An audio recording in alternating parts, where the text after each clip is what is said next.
Quel pays? Catherine est avec nous sur On trouve Europe 1. pas. Oui. Catherine, Oui, qui est, bonjour. Si on paye, on s'il vous trouve. plaît, qui est dans le Limousin. Catherine, merci d'être avec nous.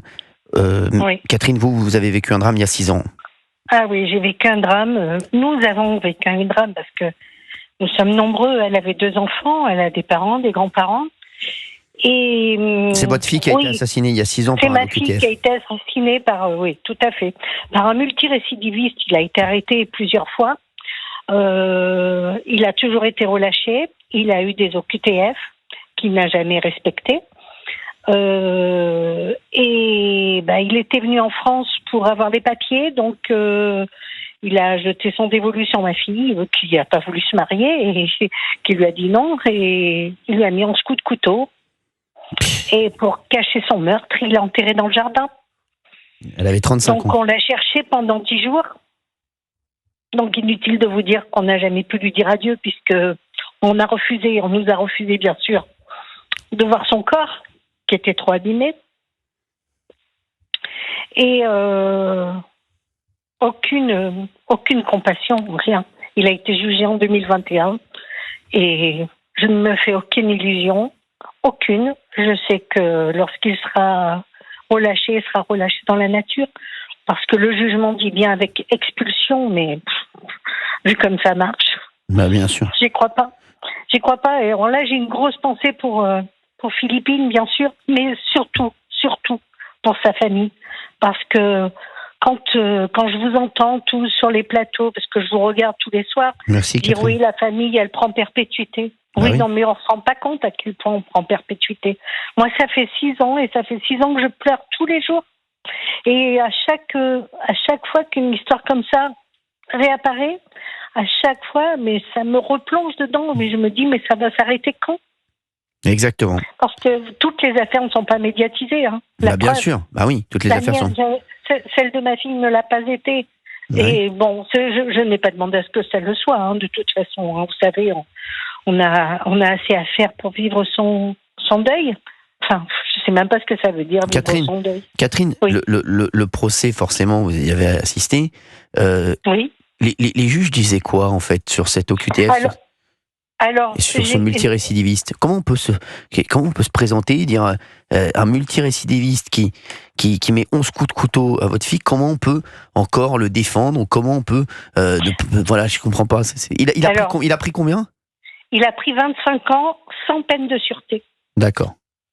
C'est-à-dire qu'il peut à tout sortir, moment demander... Voilà, c'est ça. Dans notre... Alors, je vais quand même rendre un très, très grand hommage à la police. Bravo. Parce qu'ils n'ont rien lâché. Parce qu'ils l'ont arrêté à Alfortville, puisqu'il était en train de faire des faux papiers à Alfortville pour quitter le territoire pour repartir en Algérie. Ouais. Voilà. Et c'est comme sur Philippines, ils ont été incroyables. Ils ont été incroyables sur Philippines aussi. Hein, la police a été incroyable puisque ça s'est réglé très très vite. Hein. En Suisse. Ils l'ont interpellé en Suisse. Catherine, mais juste, quand vous avez entendu la peine de 25 ans, est-ce que vous disiez, il va les faire, ou est-ce que vous êtes dit, c'est sans peine de sûreté, c'est n'importe quoi? Alors, sur le moment, vous savez, quand vous vivez 3 jours de procès, que vous ne dormez pas pendant 3 nuits ou 4 nuits qui précèdent le procès, et puis pendant le procès, on est un petit peu éteint. Les 25 ans... si vous voulez, je n'étais ni déçue, ni contente. C'est-à-dire que je m'attendais à rien. Je suis tellement habituée au laxisme de la justice que 25 ans, je trouvais que c'était bien par rapport à ce que je pensais qu'il aurait. Voilà. D'accord. Mais voilà. Mais Catherine, je me dis, oui. Catherine, juste, je voudrais revenir. Aujourd'hui, on parle du meurtre de Philippine sur Europe 1, et on a entendu les différentes étapes qui ont fait que cet assassinat, ce drame aurait pu être évité. Et Catherine, je me dis, quand vous entendez une telle histoire, aujourd'hui, vous vous dites quoi sur la France, sur votre pays, sur Je le reconnais plus. Voilà. Je le reconnais plus. Je suis triste. Je suis triste parce que même ma petite ville, qui est une petite ville dont tout le monde se moquait parce que c'était, il paraît, le trou du cul du monde. Excusez-moi du terme. Nous sommes. Le cas de ma fille n'est pas isolé. Voilà. Vous vous rendez compte? C'est ce que je veux dire. Le cas de votre fille n'est pas isolé. Non. Et aucun élu de la ville ne nous a fait un petit mot vous voyez, c'est quelque chose qu'on doit vivre seul, on doit assumer seul, parce que on vous dit du jour au lendemain, vous pouvez récupérer le corps de votre enfant, hein, mais par contre, alors pas d'incinération, mais démerdez-vous, quoi. On est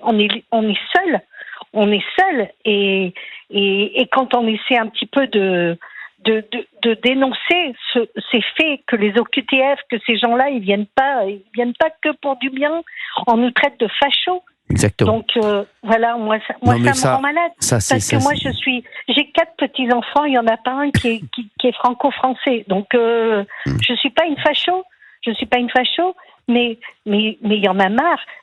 Moi, je ne vais pas chez les gens en fracturant la porte, en rentrant comme ça. Je ne peux pas, je ne le supporte pas. Ce gars-là, il n'avait rien à faire sur le territoire. Rien à faire ici. En plus, il n'apportait rien à la France. Hein. Il ne travaillait pas, il vivait de cambriolage, de larcin, Donc, qu'est-ce que vous croyez? Qu'est-ce qu'il a porté le meurtrier, le suspect qui a été interpellé, Taha Oualida? Qu'est-ce qu'il a porté à la France aussi, le meurtrier de Philippine? Le meurtrier de ma fille au procès, la seule chose qu'il a dit, c'est quand l'avocat général lui posait la question, il disait « Je suis choqué. » C'est la seule chose qu'il savait dire. Je suis choqué.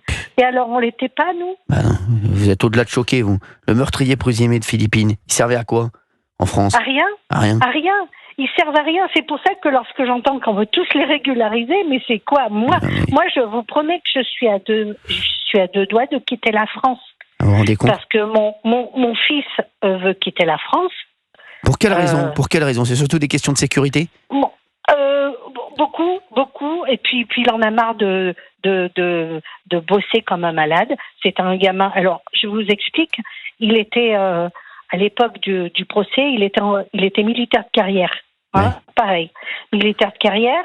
Pour le procès, il a été obligé de prendre des jours sur ses congés payés pour pouvoir assister au procès. Quand il est revenu, il a eu une petite explication avec des chefs. Et il a dit, quand vous penserez que vous m'avez fait prendre des congés pour assister au procès Et alors, on n'est pas assistante sociale. Voilà ce qu'on lui a répondu. C'est fou. À l'armée. C'est fou. Il a quitté l'armée. Il est revenu à la vie civile. Il a un bac+5, il a des bagages pas possibles. Il travaille comme un acharné pour nourrir sa famille, pour avoir une vie. Mais quand il a dit, moi, je vais m'en aller et je partirai avec lui. C'est sûr. Je pars avec eux. Je ne resterai pas là.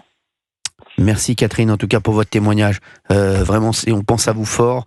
Et voilà, et merci en tout cas de nous avoir appelés sur Europe 1. Merci. Je pense très fort, très très fort à toutes les familles endeuillées et en ce moment aux parents de Philippine, parce que c'est un long chemin. Le procès va être dans très longtemps. Il va falloir attendre au moins 3-4 ans et c'est une attente interminable. Merci, voilà. Merci et Catherine. Je vous remercie de m'avoir laissé la parole. C'est bien normal. Merci beaucoup. Et c'est moi qui vous remercie. C'est moi qui vous remercie de nous avoir appelés sur Europe 1. Merci beaucoup d'avoir été avec nous, Catherine. Merci beaucoup. 01 80 20 39 21, vous nous appelez sur Europe 1, on parle de Philippines. J'aimerais, en une minute, que Alexandre Touzé nous dise ce qu'il a pensé de tout cela et de ce témoignage notamment.